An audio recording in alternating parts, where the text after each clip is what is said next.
महाराष्ट्र में हुई है, जो बढ़कर अभी 60,473 हो गई है। मतलब आप समझ सकते हैं कि कितनी गंभीर सिचुएशन में हम जा रहे हैं।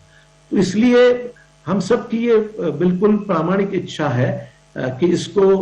वॉर फुटिंग पे हम लोग लड़ रहे हैं। इसके लिए जो भी सहयोग करने की आवश्यकता है, जो भी मदद करने की जरूरत है, सरकार कर ही रही है। केंद्र सरकार से उम्मीदें निश्चित तौर पर है, पर बदकिस्मती ये अच्छे लोग एनजीओ सामने आ रहे हैं, इंडस्ट्री के लोग सामने आ रहे हैं। एक तरफ ये पॉजिटिव चित्र है और दूसरी तरफ केंद्र की सरकार में जिनको हम जिम्मेदार समझते हैं, वो कितने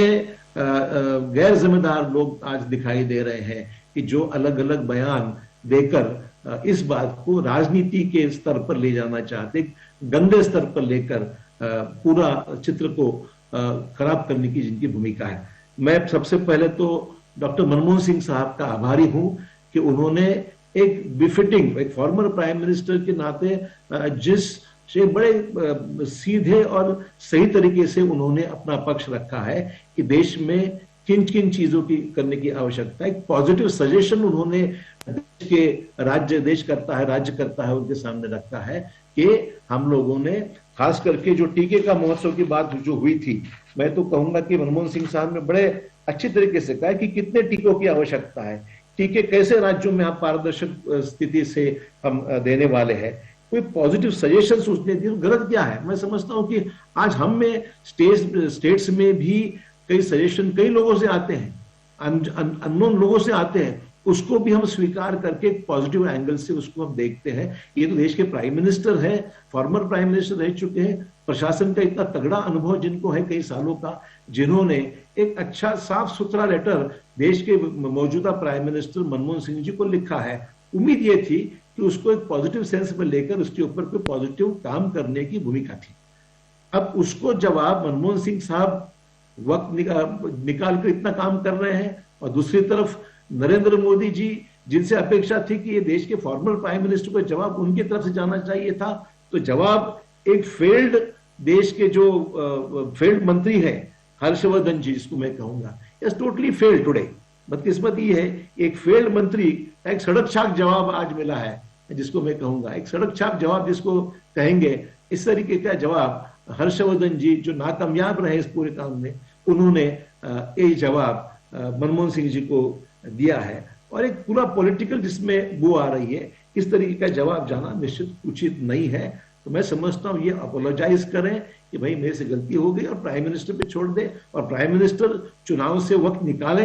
थोड़ा इस पे अटेंड करें। चुनाव से ज्यादा ठीक है, राजनीति में हर पार्टी चुनाव लड़ रही है, राहुल जी ने बड़े समझदारी से फैसला किया, उन्होंने कैंपेन से विड्रॉ करके आज वो काम में लगे हुए, कोरोना के सब रिलीफ मेजर्स में ध्यान दे रहे हैं, हर स्टेट को जहां हमारी सरकार है वहां ध्यान देकर बात कर रहे हैं। एक तरफ राहुल जी का ये काम और दूसरी तरफ प्राइम मिनिस्टर का टाइम निकाल कर अगर आते हैं और मनमोहन सिंह जी से साहब ने जो लेटर लिखा है उस पर कोई पॉजिटिव रिएक्शन देकर अगर उसमें कोई सरकार की ओर से इंस्ट्रक्शन जाते हैं, तो मैं समझता हूँ देश में बहुत उसका फायदा होगा। और साथ ही साथ मैं जैसे जिक्र हुआ है कि पीयूष गोयल एक बयान देते हैं, देवेंद्र फडणवीस दूसरा बयान देते हैं, तो क्या ये लक्षण मदद करने की भूमिका है, या फिर देश में जो काम अच्छा हो रहा है उसको मदद करने के बगैर क्रिटिसाइज करके अपनी राजनीति करना, ये इसका मकसद है? ये तो आज लोगों के सामने है। हम इसमें कोई, और देश की जनता भी ये नहीं चाहती है, देश की जनता को ये इंटरेस्ट नहीं है कि कौन सा पॉलिटिशियन क्या स्टेटमेंट दे रहा है। देश की जनता को ये इंटरेस्ट है कि मौजूदा हालात को ध्यान में रखते हुए रेमडेसिविर का सप्लाई किस तरीके से होना चाहिए, ऑक्सीजन के लिए क्या करने की आवश्यकता है, टीका महोत्सव की बात की आपने, उसमें क्या करने की आवश्यकता है, ये सब चीजों को लेकर वॉर फुटिंग पर जो डेथ का टोल जो बढ़ रहा है उसको कंट्रोल में लाकर हमको क्या करने की आवश्यकता है, इसमें ध्यान देने की जरूरत है। महाराष्ट्र में हम लोग बिल्कुल वॉर फुटिंग पर, वॉर जोन हमने बना रखा है, जैसा आप कहोगे कि फ्रंट लाइन पर रह के हमारे सभी लोग इसमें शामिल हैं। हमारी स्टेट गवर्नमेंट इसमें डे टू डे मॉनिटरिंग कर रही है, हमारी जो कोalition गवर्नमेंट है वो हम पूरे मिलकर इसको एक टीम वर्क के तहत काम करते हैं। और ये काम करते वक्त सभी को विश्वास में लेकर हम लोगों ने इस बात में ध्यान दिया है। इसके रिजल्ट्स भी आज अच्छे तरीके से मिल रहे हैं, पर कुछ उसमें खामियां है, कुछ मदद की आवश्यकता है, जिसमें गवर्नमेंट ऑफ इंडिया की मैं समझता हूं कि निश्चित तौर पर अगर ध्यान देंगे तो निश्चित तौर पर फायदा होगा। और जहां तक की परिस्थिति है, एक तो मैं तो कहूंगा कि एक आपातकाल की स्थिति निर्माण हुई है निश्चित तौर पर। हमारे कल कई साथियों ने कहा कि निश्चित तौर पर एक इमरजेंसी जैसी सिचुएशन आ गई है, एक मेडिकल इमरजेंसी आई है। इसमें हमें गवर्नमेंट ये ना, सेंट्रल गवर्नमेंट सिर्फ एक देखने की जो उनकी जो तरीका है, एक उसको मतलब हर चीज में इंतजार करो,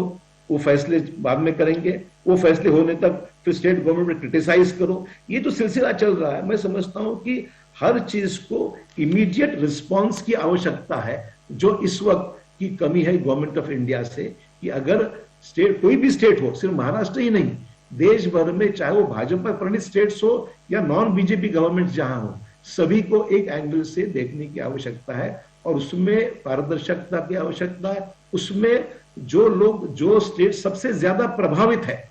उसको हाईएस्ट प्रायोरिटी देकर वहां के रिलीफ मेजर्स को ज्यादा मदद करने की आवश्यकता है। अभी मैं 2 हफ्ते पहले का एक उदाहरण आपके सामने रखता हूं। राज्य के स्वास्थ्य मंत्री हमारे जो है टोपे जी ने कहा है कि हमारे पास में, ये 3 दिन की पहले की बात है, 2 हफ्ते पहले की बात है, जब उन्होंने कहा कि हमारे पास टीकों का स्टॉक सिर्फ 3 दिन का बाकी है, उसके बाद में स्टॉक खत्म हो जाएगा। तो मुझे ये लगा था कि इसको ध्यान में रखते हुए शायद गवर्नमेंट ऑफ इंडिया इसमें कुछ मदद करेगी। इस तरीके इसके बाद में इतना ट्रोलिंग बड़े पैमाने पे कर दिया है, क्या स्वास्थ्य मंत्री की उसमें क्या, मेरे बताइए क्या गलती की उन्होंने? जब स्टॉक ही 3 दिन का बाकी है, अगर उन्होंने कहा होगा तो नेचुरली एक अर्जेंट सिचुएशन निर्माण हुई है, ये उनको बताने की दो। ये कोई गवर्नमेंट ऑफ इंडिया को बैड लाइट में बताने की जरूरत इसमें थी या ऐसा कोई इशू नहीं है, पर अर्जेंसी है और 3 दिन का स्टॉक होने के बाद में ध्यान देने की आवश्यकता है।